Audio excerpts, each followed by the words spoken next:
Hi, welcome everyone to the latest CTO Craft Bytes on Friday, the 22nd of May, 2020. Today, we're going to be discussing how and when to build a data and analytics team with Alexander Dean. If this is your first time at CTO Craft, let me tell you a little bit more about this group.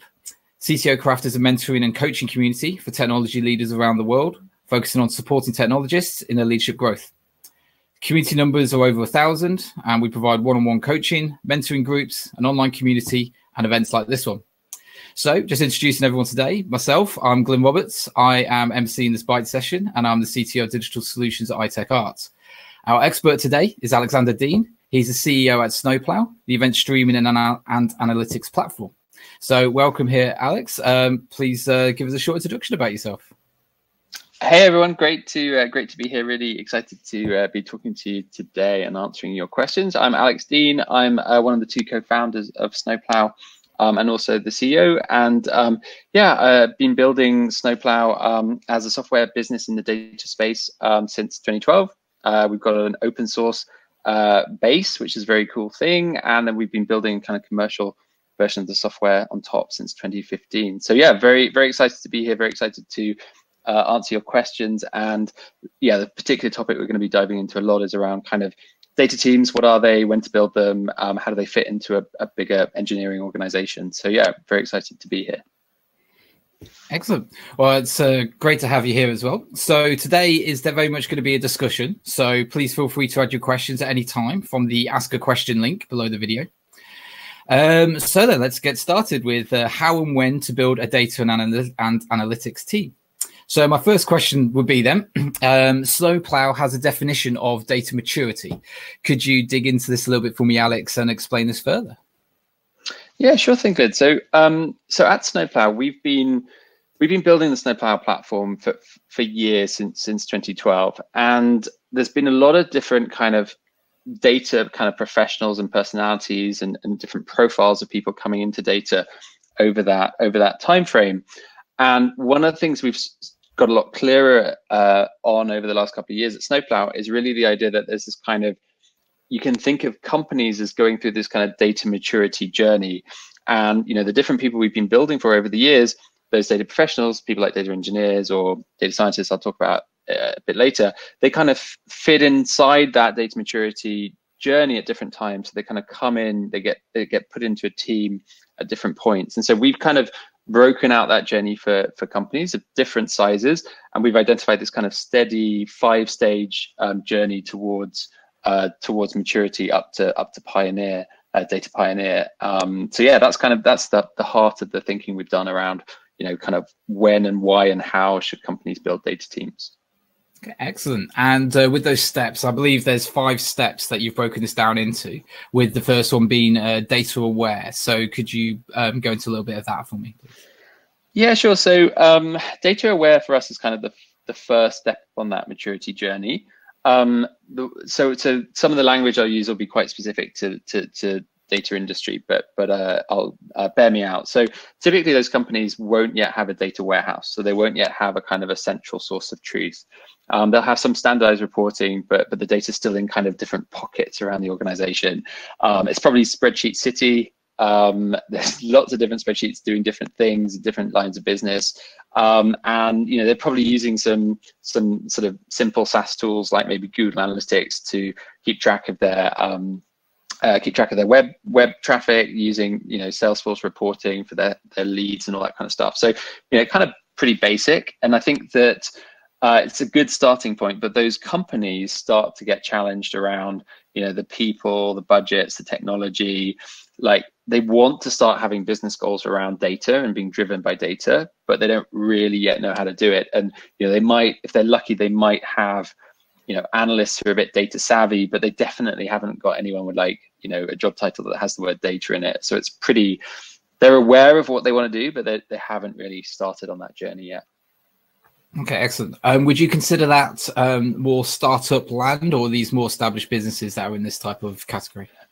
It's a real mix. So you'll get a lot of startups will start right here because, you know, they've got a specific problem they're trying to solve, and it's not a data problem. They're just trying to find a bit of product market fit. So a lot of startups will start here, but also, yes, there are pretty big mature businesses that are still being run in that kind of, quite basic way. So yeah, it's a real mix. That I think that was one of the big kind of breakthroughs for us when we worked on data maturity, was realizing that like it's not actually about kind of necessarily about company stage or size.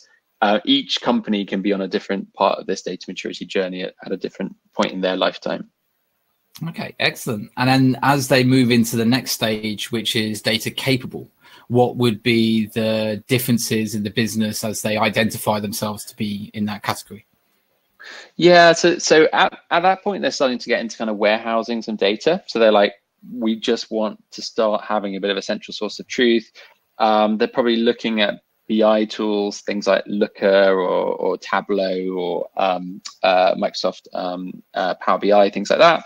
And they've probably got some places where data is really working for them. So they've got some sort of hero use case and the business is really excited about that, but it's probably still come up out of a team. It's not been done in a very central way.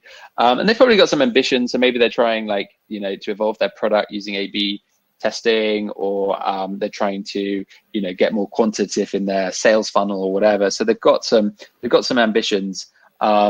But they're starting to hit some bricks, so hit the wall a bit. So they're probably spending loads of time cleaning data. They've probably been burnt by some bad quality data that maybe they've made decisions on and they shouldn't have.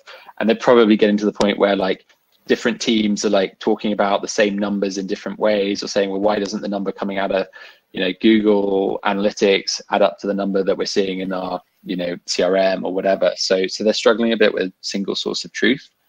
They probably do have some analysts by now, and maybe they've got some sort of evangelist who's like, guys, we've got to get really good at data. But it's still at a fairly early stage.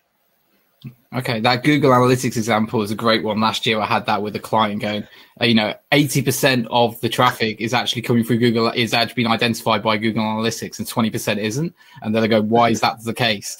And it's just like, yeah. Well, we can only do so much. Exactly. It's a real pinpoint. Excellent. And I assume inside the data capable businesses that are probably utilizing a tool like Looker, where obviously they're putting against like a MySQL database. They're trying to start to analyze this data. Is that still the right category those types of users would be in?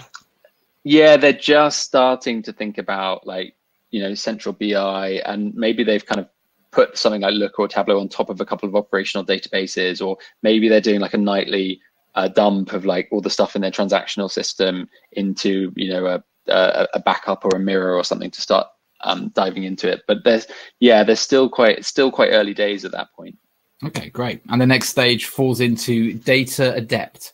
So what would the company be in at this stage? Yeah, so data adept is an area we think about a lot at Snowplow, because that's actually where people start kind of coming into the Snowplow ecosystem and maybe adopting Snowplow. So we see people who are trying to pull the data sources together to kind of finally get that single customer view.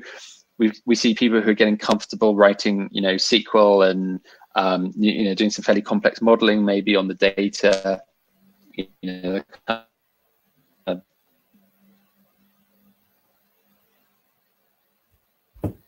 I think we might have lost him briefly. Hopefully, exactly. Sorry about that. Sorry, we lost you very briefly there for about 30 seconds. Could you just repeat yourself there? Sorry. Oh, sorry, Glyn. Yeah, sure thing. So basically, when they're coming into data adept, they're trying to join up data and build a single customer view. They're trying to build custom models to uncover insights. So starting to get into SQL and things like that. And they're trying to build that single source of truth. And they're probably starting to get into or start to play around with machine learning and AI and things like that. So, the early steps there, but that's kind of what they're thinking about. And to do all that, they're starting to think a lot more about the plumbing. So, starting to talk about data pipelines. Where does that data come from upstream? How do we kind of get that into the hands of the right people? Data governance and compliance and security is starting to become a thing that people are asking questions about. And maybe they're starting to build a data team. So that could be like a central data team, or it could be analysts and data scientists like embedded into individual teams as well. So they're getting somewhere quite interesting with data now. Okay, brilliant. And then the next stage falls into data informed. Yep. So this is where it starts getting really exciting. So they could be building data products. So what's a data product? A data product is where you're actually using the data that you're collecting or creating, you're actually using that to actually build new products and offer those to your customers, or kind of take them to market. Data is seen as a core asset in the company. They're looking at different cloud options. Maybe they've got machine learning, they've got a hero use case around machine learning in production. And so I think the big point here is the stakes are really high now. So, data latency matters, quality really matters, governance and compliance is, senior kind of executive team question and issue now. They might have multiple data teams now even. So, they might literally have one team working on data to feed into improving the core product. They might have another team that's working on how do we take that data and actually package that up and turn it into new value for the business. So yeah, it's very exciting time. Okay, great. And then the last stage would be pioneers. How would you describe pioneer businesses? Yeah, pioneers are interesting. So they're the people you read about. So they're the Ubers, the Airbnbs, the Netflixes. These are companies that are so far along on that data journey that they're actually starting to build the tools themselves now. So they're open sourcing interesting projects. They've got really big data teams. They've got sophisticated ways of deploying those teams, and they're just doing very cool stuff. They've got custom infrastructure. They've got they're much better at discovering data, at understanding the meaning of that data. They have the big challenges they have start to become like the talent challenges. They just need so many people who are data experts and to power all this building and all this insight building. So yeah, that's right at the extreme. And one of the things that's driving a lot of companies up this data maturity curve is everyone's looking at those pioneers and they're thinking, we want that kind of capability ourselves. And a lot of industries now have one of those pioneers, those data pioneers in there, competing with them, like hotel industry with Airbnb, or entertainment business with Netflix. And so everyone's thinking, we need to get this good at data ourselves. They're using data as a competitive advantage. We need to build that capability ourselves. So those pioneers are really kind of pulling a lot of companies up that curve from a competitive position. Okay. And would I be right in saying, as you go through each of these stages as a business, you're investing much more heavily towards your data teams and processes for that? Yeah, I mean, it becomes its own investment. Exactly. So it'll start to get its own budget. People will start to be kind of spending on tools. They'll be hiring more people in. They'll be figuring out how much this sits centrally, how much of this is about empowering lines of business and individual teams. But yeah, it becomes a much more serious investment over time. Okay, great. So thank you for that overview.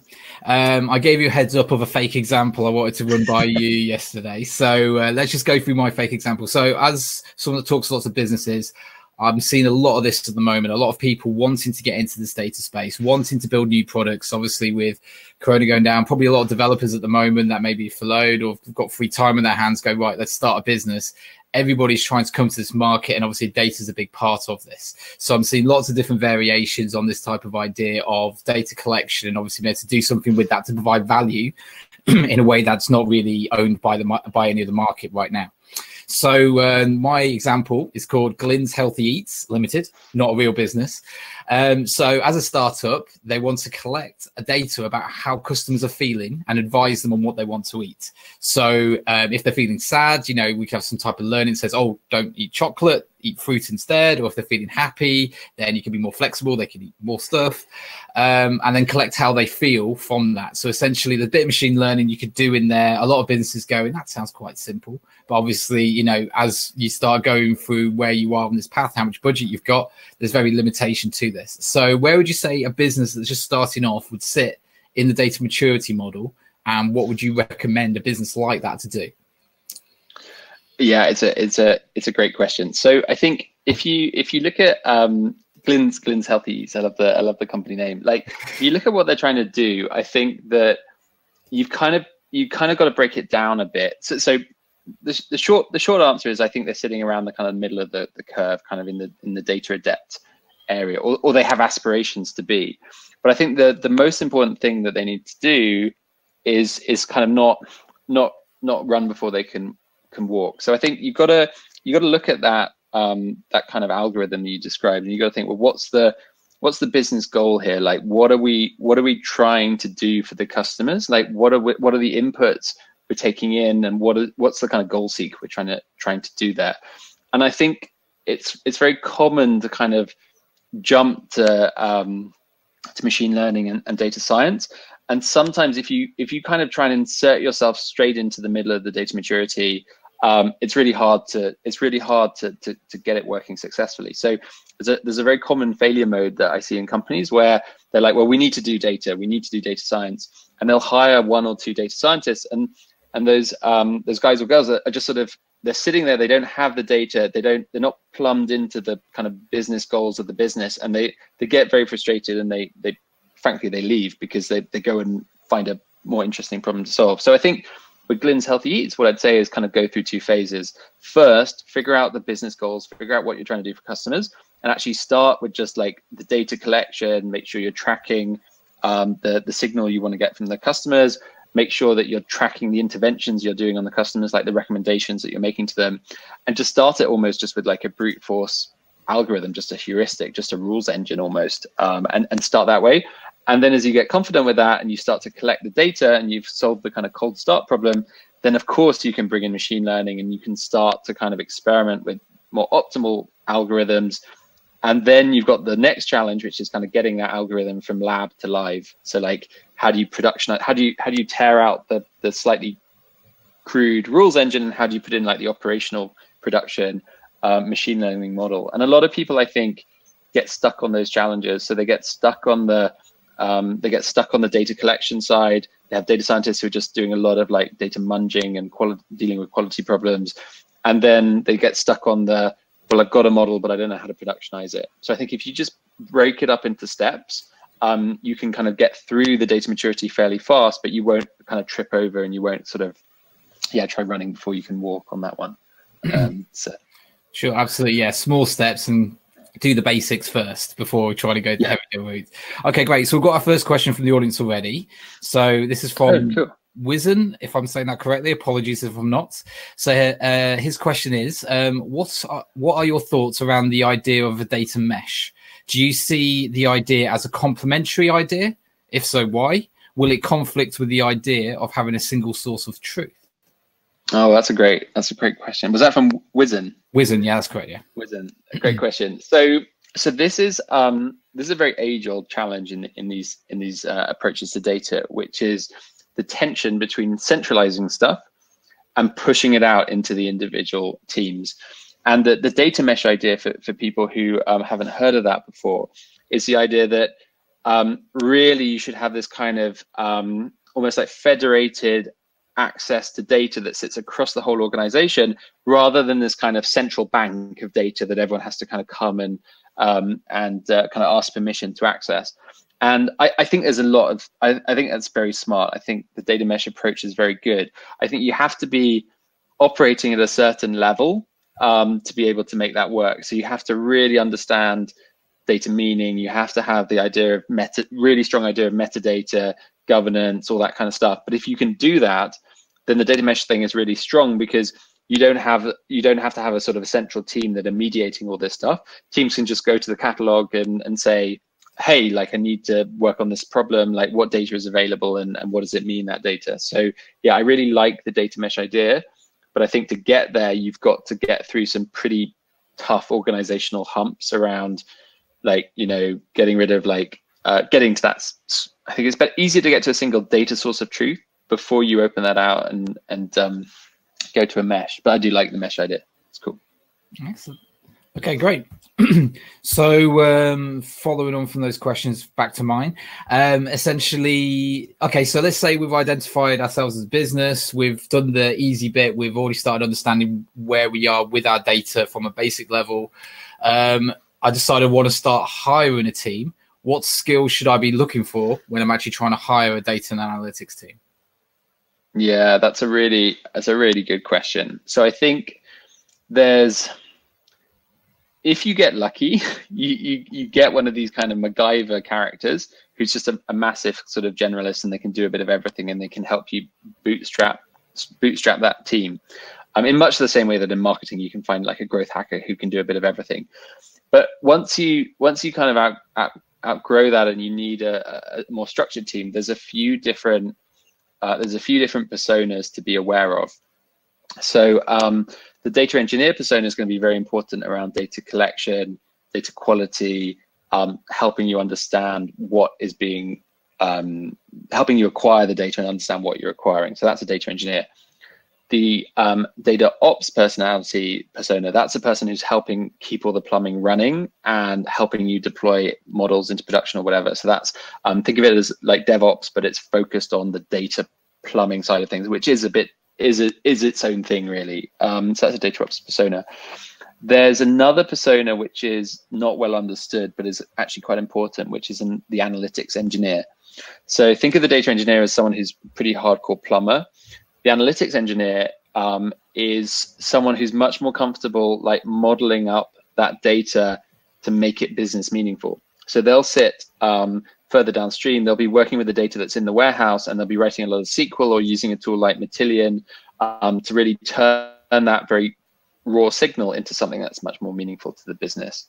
So to give you an example, if you had, if you're tracking heartbeats on a video on a website and you're sending a ping every 5 seconds to say viewer is still watching the clip, then like that's very granular data, and an analytics engineer could work on that to turn it into, you know, viewer watched clip for 30 seconds or whatever. So there's a lot of heavy lifting actually to do these days, and an analytics engineer does that.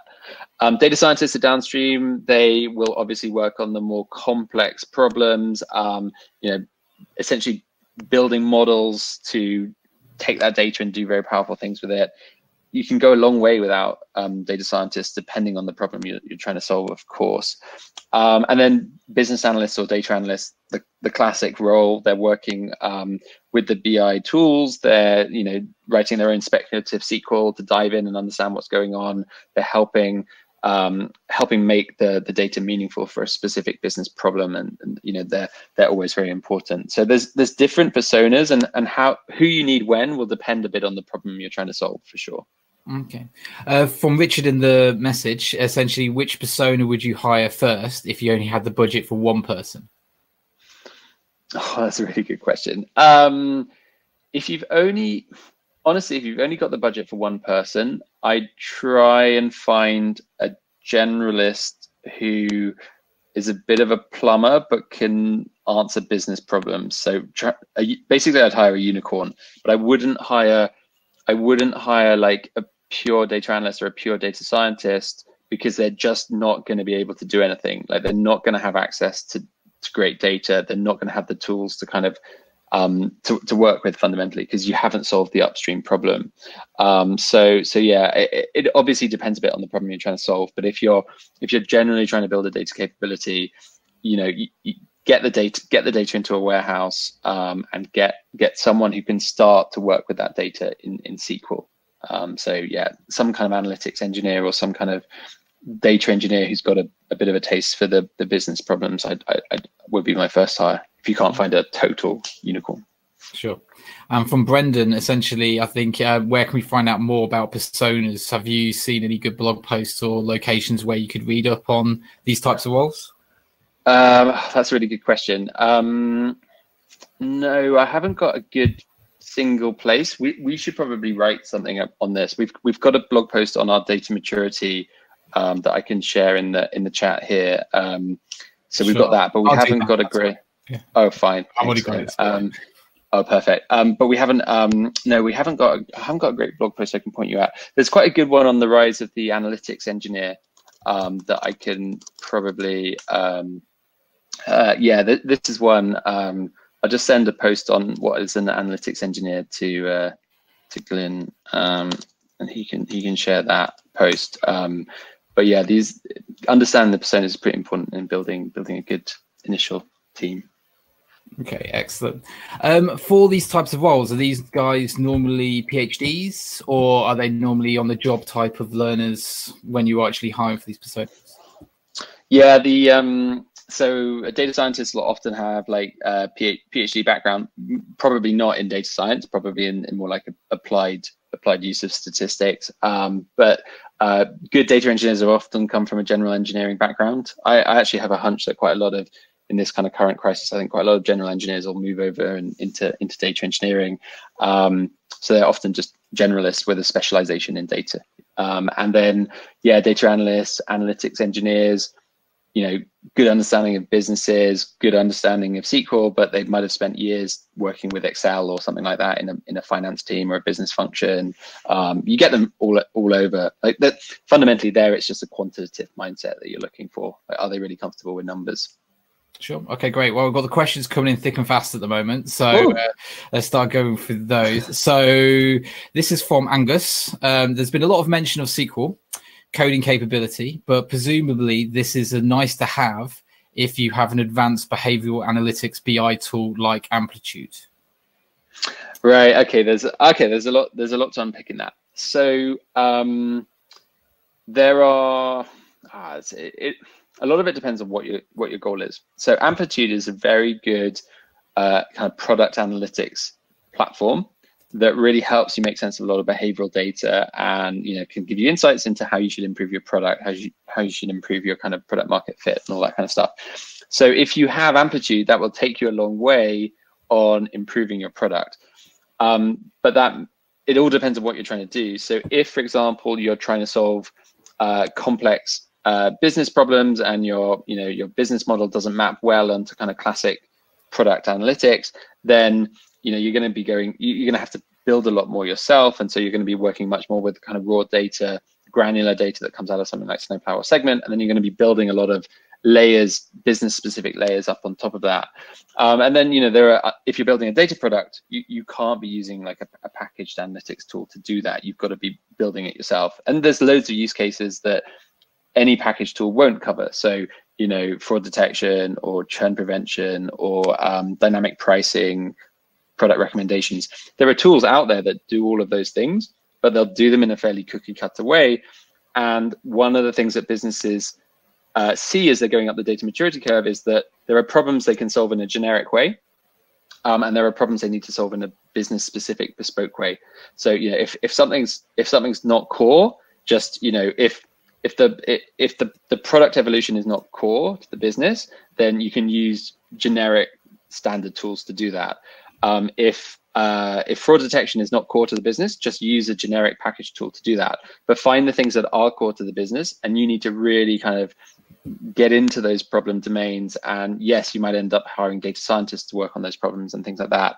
SQL is kind of one. It's sort of never lost, but SQL is like the lingua franca now of working with this very granular data, and the cloud data warehouses. All of the analytics engineers, all the data analysts, they're all working with a lot of SQL to kind of build things up. Of course, you've then got business users who are working with things like Looker and Tableau, and they're not interacting with SQL. But there is quite a lot of middle plumbing around SQL to do, and you don't have to. Like the Matillion and platforms like that let you work with the data in Snowflake or BigQuery without writing SQL, but SQL's pretty standard. It's kind of table stakes for building these teams and these capabilities. Okay, excellent. And we've got two questions which are very similar to each other, so I'll read out both. They sort of tie in together. So from John in the comments, what's your preference towards there be a data team, or should people be embedded within teams with data capability? And from Tun, essentially very similar lines, how do you prevent knowledge skills in a team from being siloed? What steps can be taken to build a cross-functional machine learning teams, starting with data engineers, scientists, and analytics roles, even so. Analyst roles. Yeah, I think there's a spot-on question. So just to be clear, we see all of these different models in our customer base at Snowplow. So we've seen people who centralize the whole thing. We've seen people who centralize data engineering, but then have the consumers of the data embedded in the different teams. And we've even seen models where the whole data problem for that business is basically inside of marketing or inside of customer or whatever, and so actually the whole functionality is embedded in there. So we've seen everything, and those models are all working in different ways for different customers. I think that it kind of goes back to that earlier point around the tension between centralizing and federating and distributing. And I think that once you've got a central source of truth, and you've got that kind of, and everyone's kind of running off the same numbers, so to speak, I think then the more you can get the functionality into the individual teams that are trying to solve business problems, probably the faster you'll go. But trying to do that before you've got that shared culture and that shared kind of understanding of the problem and the data, you're just going to end up with like lots of different voices and no one working off the right data and the numbers not adding up. So I think it's like you go faster when you can embed, but you can't embed until like you've got the technology, the philosophy, capability, like standardized in the company. Okay, great. Right, then we've got some more in as well. So what is the recommended data size that would need to start thinking about analytics and potential data licensing? That's from Thomas. Oh, that's interesting. It's a hard question to answer, Thomas, because it's going to depend so much on your business. So you've got to think about, I think what you got to think about is like, what role is data going to play in your company? And there are lots of different ways of playing it, right? So you can use data to improve the core of your business. You can use data as its own product, or you can be a whole business that's about data. So there's a kind of a new category of company out there called kind of data as a service, and like they just exist to provide you with data to solve problems. And so obviously with those guys, like without data acquisition, which is I think where you're kind of going with your question, that they don't have a business. So I think you've got to think hard about the role data is going to play, and you have to start from that. So once you figure out what the goal is, you figure out what data you need, and then you figure out how you're going to acquire it. And I think that people talk generally about different ways of acquiring data. So you can acquire data from your customers. So your customers they have behavior with interactions with your digital products. That's giving you data. You're working with that data. You can do BD deals with other companies to source data in a way that respects the rights of data subjects. And obviously, there's also like public data sets. So it's going to hugely depend on what problem you're trying to solve. Okay, great. So we've got one from Christoph, but I'm going to ask my own question first because his one falls in nicely with the follow-up. So how fast can you actually grow a team? Because obviously bringing on a team, you got the onboarding, the learning, providing value. How fast would you recommend actually growing a team if you are starting to see success? So I'm a bit biased on this because like Snowplow's in the data space, but I would say that I think a lot of businesses are actually quite constrained. I think their growth is quite constrained by their poor data or their inability to use data effectively to grow. So I think once you're seeing positive signs, I think people tend to underinvest in it when they should be investing in it faster. So look, if you're seeing the signs, if you're seeing that you're able to make more data-driven decisions, you're able to go faster, especially in an environment like this, because you've got better information and it's better disseminated through the organization, then I think, yeah, try and speed up the hiring. And it's being constrained, not like having the data team slow things down because you're bringing people on and like it's taking time to get them up to speed is a happier problem than like not having the data team, not having that kind of expectation that you're going to be more data informed quite soon. So yeah, I'm bullish. I say go for it. Okay, great. And from Christoph, what is the biggest mistake you can make setting up a team like this from scratch? Yeah, all right. Well, that's a really good question. I think the biggest mistake you can make is trying to run before you can walk. So building a team that looks like a data team but doesn't function like one. So you've got all the personas, but actually it doesn't add up. It's less than the sum of its parts. So maybe the problem you're trying to solve isn't clear. Maybe you don't know what success looks like. Maybe you just don't have the data. You don't have the raw data or the granular data you need to solve the problem. So I think the biggest mistake you can make is thinking that the people ticking the boxes on the personas, the profiles will work. I think you've got to start small. You've got to do a spike. You've got to prove that you can do this thing end to end, and then scale up. So yeah, that's kind of my word of caution. Okay, great. Well, that touches on my next question, actually. So how do you measure success of your data and analytics team? Yeah, I think this is a really important. I think this is a really important one. I think that when this stuff works, it's quite easy for it to be taken for granted, because it's like the business just has great numbers, the decisions are being made in a better way. It's hard to prove. It can be hard to prove, uplift. But I think you've got to try and get good at explaining what difference this has made. So like, how can you baseline the performance before? Can you understand how, this initiative or that initiative drove things? And it is very possible. So, there's a use case around this data that I really like, which was a company that built out a data team. They put in a lot of technology, and they really got very good at optimizing their call center performance. And they actually proved out that they'd been able to reduce the load on the call center from essentially a 5 days of work a week to 4 days. And they just gave everyone the Friday off, which was a very nice thing to do. But like literally they had the proof points that they'd actually used, invested in data and invested in the plumbing and the modeling and the machine learning to optimize that thing. And so, yeah, I think just try and track what you were doing before, get those numbers very clear, and then be very clear on the problem you're solving with the data team, with the new approach, and just measure. Yeah. Okay, great. Brendan asked a very similar question before as well, actually, what success looks like.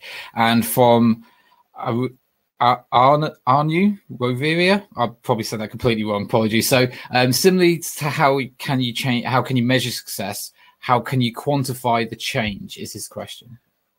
That's a really good question. I think it's the same answer. I think you just try and track through the whole thing. You try and capture what was happening before, what's happening now that you've got this in place. You run cohorts as well, so you see the different behaviors with the new version of the product that's informed by learnings from the old version, all that stuff. So the good thing is that you're building a data team, so you're building a team of people who are incredibly quantitative and hungry. But I think sometimes it's a bit of a case of the cobbler's shoes, and you're so busy kind of building the cool new thing that you forget to sort of actually track, how you're doing it and how it's moving the needle. So just measure. Okay, great. So we haven't got into too much details yet about the technologies that you'd actually use. So what would you be able to list off and give a brief explanation of the type of technologies a data team would be adopting? Yeah, sure thing. So at the heart of this is very likely to be a modern cloud data warehouse. Like there are other approaches as well. Like there are people who are using data lakes and things like that. But pretty much these days, the heart of this kind of change is going to be Redshift, BigQuery, or Snowflake. So that's that's an anchor point. Downstream of that, you're going to have BI tools that I've talked about a bit before. Looker is very popular. Loads of people use Tableau, Power BI, etc. The big kind of interesting, and then of course you're going to use like machine learning toolkits and things like that downstream as well. I think one of the areas that is quite gnarly is the stuff upstream of the warehouse. So how are you getting stuff into the warehouse? How are you getting all that kind of signal that you're going to use to power your data thinking?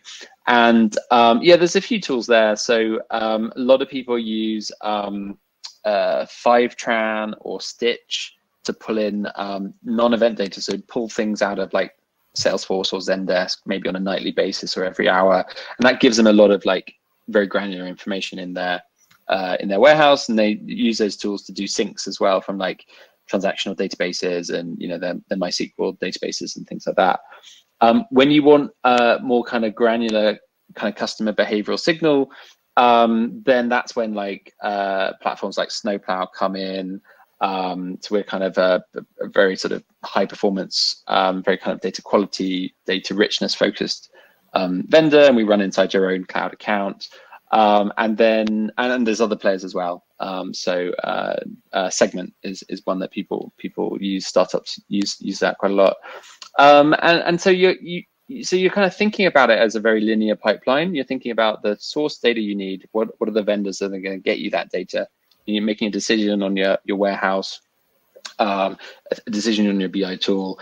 For the data modeling piece I talked about earlier, there's a lot of analytics engineers who'll write like raw SQL.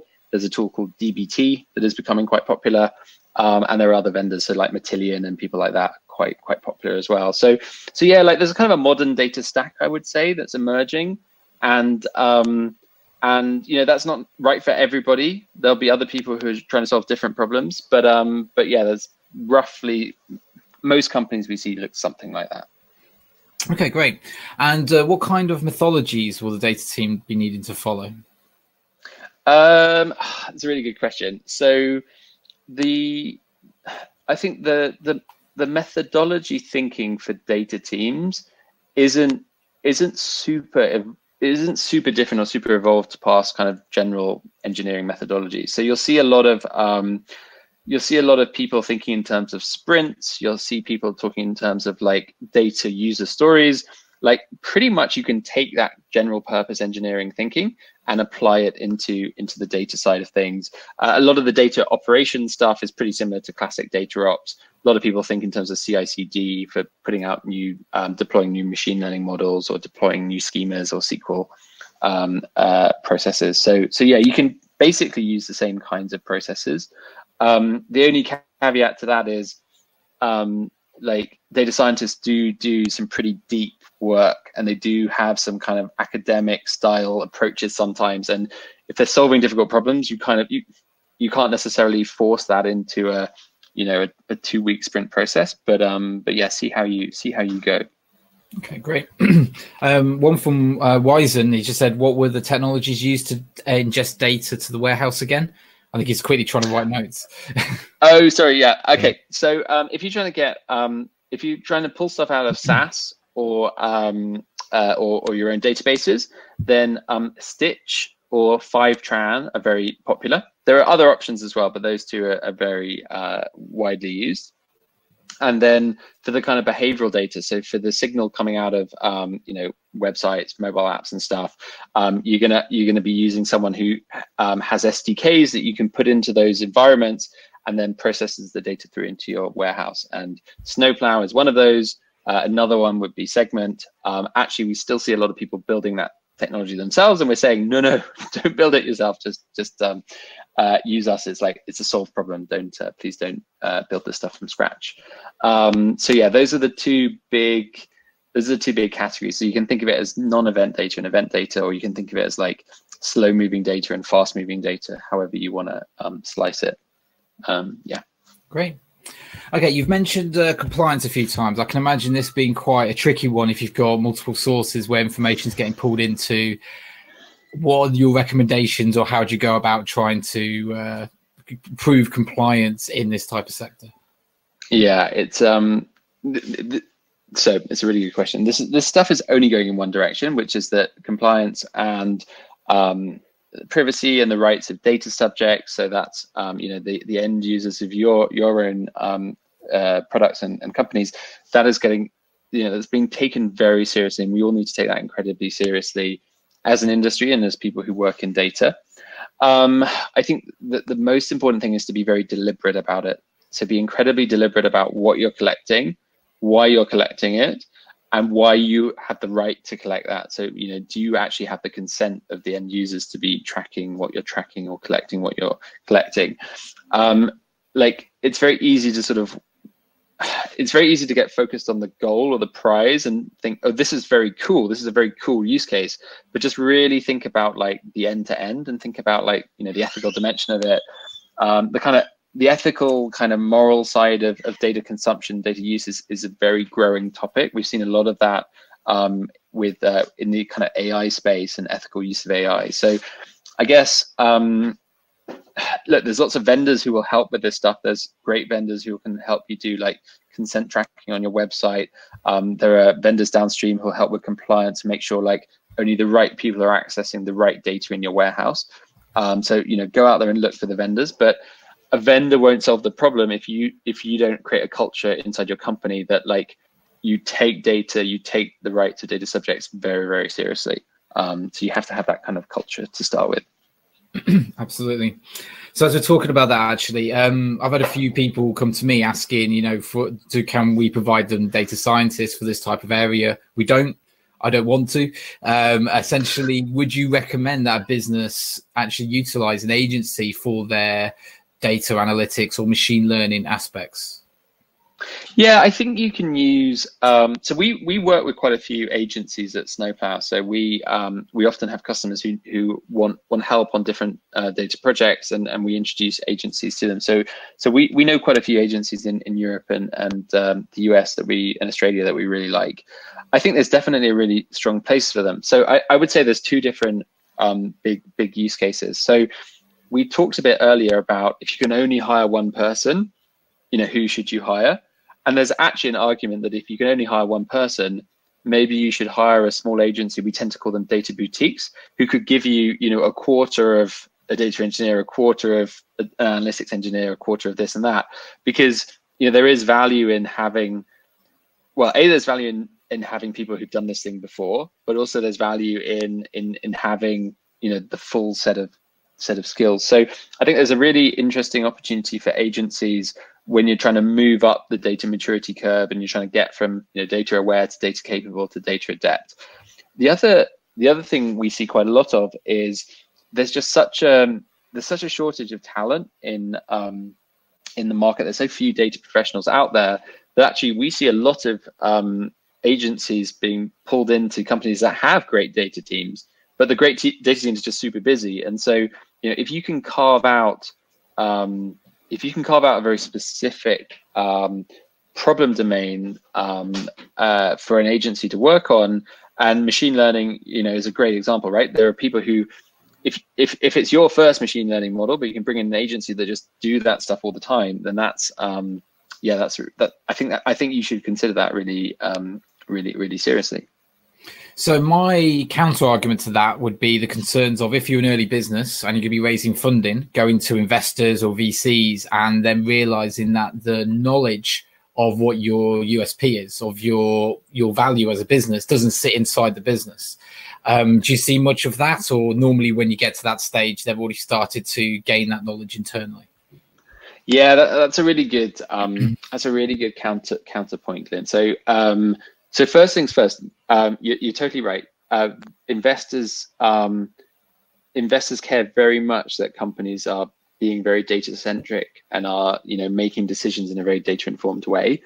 And often, actually, one of the big triggers for startups going up the data maturity curve is investors saying, like, why don't you have all this in your warehouse? Like, why can't you answer this question on the historical data? Why can you only show me this report from this package tool? So you're right, like investors are very data hungry and they want to see companies building that capacity. I'd say that it varies a bit depending on the sector and things. So for example, if you're a data product or a data as a service business, yes, you've got to be building that core competency from day one.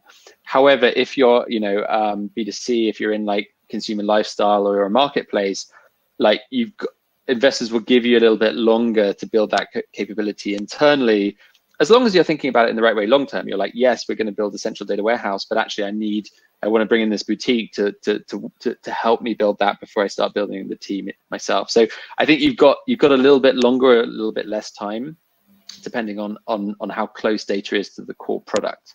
Yeah, that's a really good question. Have you seen developers move successfully into that space? So from transition from being technical into supporting data science and becoming, in part of that data team? Yeah, definitely. So the path from general software engineer to data engineer is a very, very common one. So I think sometimes we think of data engineers as these sort of rare or mythical creatures, but actually really data engineering is a bit of a specialization on general data engineering. And the two specialization areas for me are, there's one around kind of ops and understanding how data loads look in production. So that's quite DevOpsy in a way. And then the other is like really understanding kind of rigorous models for how data flows. And that's actually quite kind of, functional programming is a very good gateway into that. So if you're a general software engineer, you enjoy functional programming, you're halfway to being a data engineer already. I mean, not halfway, like there's a lot more to do, but yeah, and I have a hunch actually that in this climate, like we're already seeing a lot more investment in digital transformation and data and things like that. I think quite a lot of general software engineers are going to move into the data space this year, just because it's a growth area. Sure. And yeah, AWS are doing like big data specialty exams and stuff like that, aren't they? So there's definitely an attraction for that. Yeah, it's never, you're right, it's never been more accessible because of like a lot of the data services that people like AWS and Google Cloud are putting out. Excellent. So a question from Tun, going back onto the data governance piece. Could you please share some quick organization/data team wins to focus on during the early days of setting up a program? Oh, that's a really good question. What are quick wins? I think that's a really good question. I think you want to do something quite quickly around right to use the data. So you want to quite quickly get to proper audit of what data you've got, what you're collecting, why you're collecting it. So have almost a central document. Start building out almost a risk register of what could go wrong with data. So work on the basis you've collected this data for whatever reason, you've got it sitting in your systems. What are the different things that go wrong here, like data breach, misuse by an employee? So start thinking in risks terms, and that'll drive a lot of behavior upstream. Yeah, and you've got to do it yourself. Like you can't really bring in consultants to do that stuff. No one will understand the data you're collecting and why you're doing it as well as you can, or you should. Okay, great. So yeah, we're coming close to the end of time. So last few questions now then. Are there other challenges different to running a data and analytics team? I think that's a good question. What are the other challenges? I think talent is a very difficult. I think talent is really big. I think the other big one that we tend to neglect a bit as technologists is organizational readiness. So it's one thing to get in a high functioning data team. They've got the right tools, they've got the right philosophy, but actually that's got to be really well understood by the rest of the company. And at some point, what we see is that a lot of this stuff starts becoming people issues and process issues. And I had an example a few months ago from a very high functioning data team in retail, and like they were killing it. They were doing all the right work, but the CEO was like, he didn't understand why he'd been bucketed into a certain set of A/B test experiments, and he was getting very upset about it. And it's like, you can only do so much if you can't change the culture of the organization and make that whole culture very comfortable and confident with data. So yeah, I think solve the problems inside the team, get the right data, bring on the right vendors and the right teammates. But like, you've got to be thinking about this wider challenge of how you're going to make this work inside the company, and it is, how ready is the company for this kind of data informed approach. Okay, excellent. As there's no more questions, my last one to you would be is what are the final tips that you'd want to give as a professional in this area? That's a good question. I think start small and just constantly be measuring what you're doing and confirming that you're making progress. So I think the games development industry is quite nice when it talks about spikes. Like, think in terms of your spikes. Like, what are you going to try and get through end to end and prove value? I think just don't try and go big bang. Don't try and jump up to being a data pioneer. Just small, steady steps. And yeah, there will be a payoff. Like, this stuff does work. Like, you can become a much more data-driven business. Just time it right and just chunk it up and do it in a smart way. Excellent.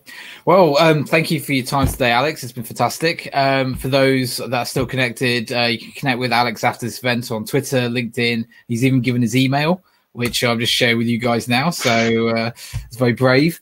Brave. We don't have our next CTO Craft Bytes session in Eventbrite yet, but keep an eye on the chat and I'm sure we'll provide that shortly. And yeah, it's been excellent having you out, Alex. It's been brilliant talking to you. Thank you for joining us. And I hope everyone that's attended has joined it too. And enjoy the rest of your week. Okay, thanks very much, guys.